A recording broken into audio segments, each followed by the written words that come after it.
I need to be honest with you guys, but in order to provide some context for you, let's go back to a recent backpacking trip and let me explain a little bit about why we're talking about why I have not been so honest with you guys. So you guys might recall that I had been talking about using the Platypus Quickdraw this year for my water filter, but little quick story time for you.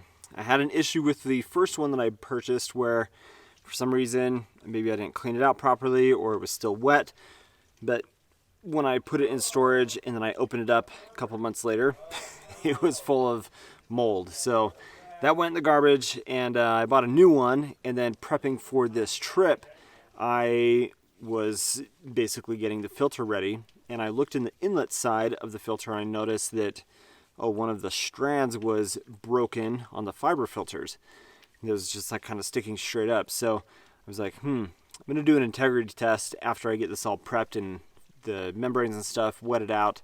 And sure enough, solid stream of bubbles, and so I didn't feel comfortable using it. So I'm back to using the Sawyer Squeeze.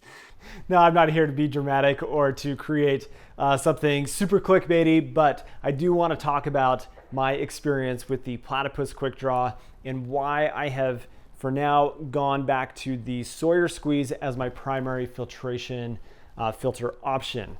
Now, is the Platypus Quickdraw a bad filter? Is it something that I don't recommend? Not necessarily.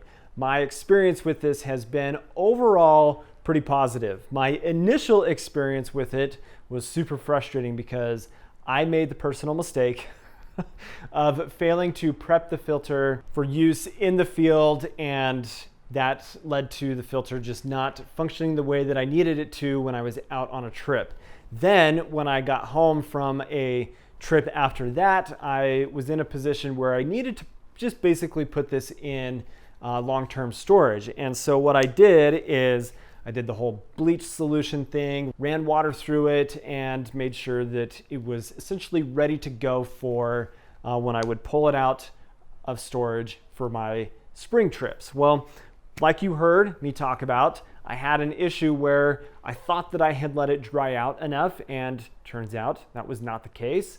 And when I opened up the tail end or the inlet side, there was a bunch of black, gunky, disgusting mold on the bottom of the filter. So I tossed it in the garbage and I jumped on Amazon and I bought this. Now, when I prepped this filter to take it out on a trip, I noticed when I opened the inlet side to run water through it, I was like, what in the world?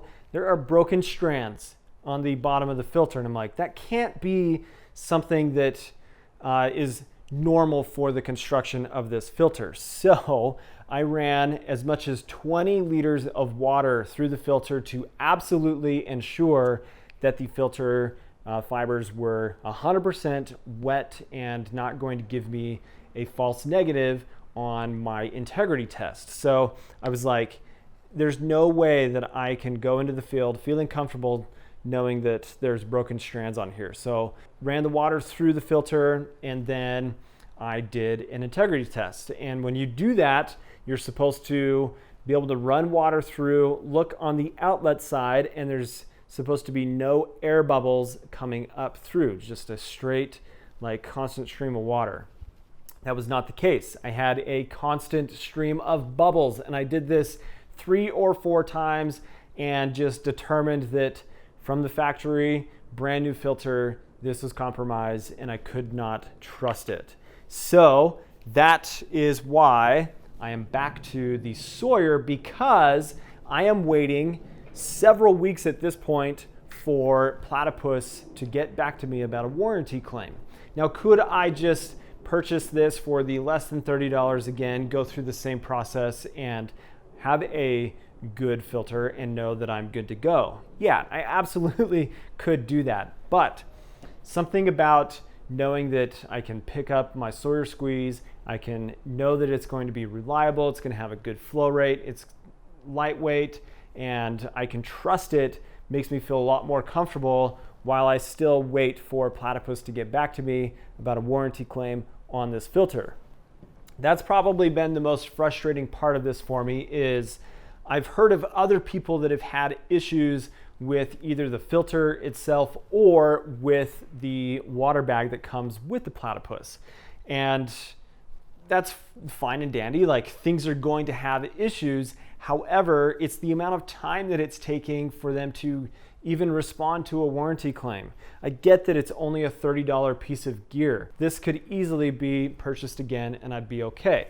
But until I'm able to figure this out and get an answer on what is happening with this from a warranty side of things, I'm not going to use the Quickdraw. I'm going to use the trusty Sawyer because of my experience with it. I trust it, and Sawyer has never let me down. I just have enjoyed testing and using other types of filters, whether that's the Hydro Blue VersaFlow, the Platypus Quickdraw, the Be Free, other options that are not always Sawyer. But I keep coming back to Sawyer because they are a trustworthy brand, and I have no reason to not trust and use this filter for my backpacking trips.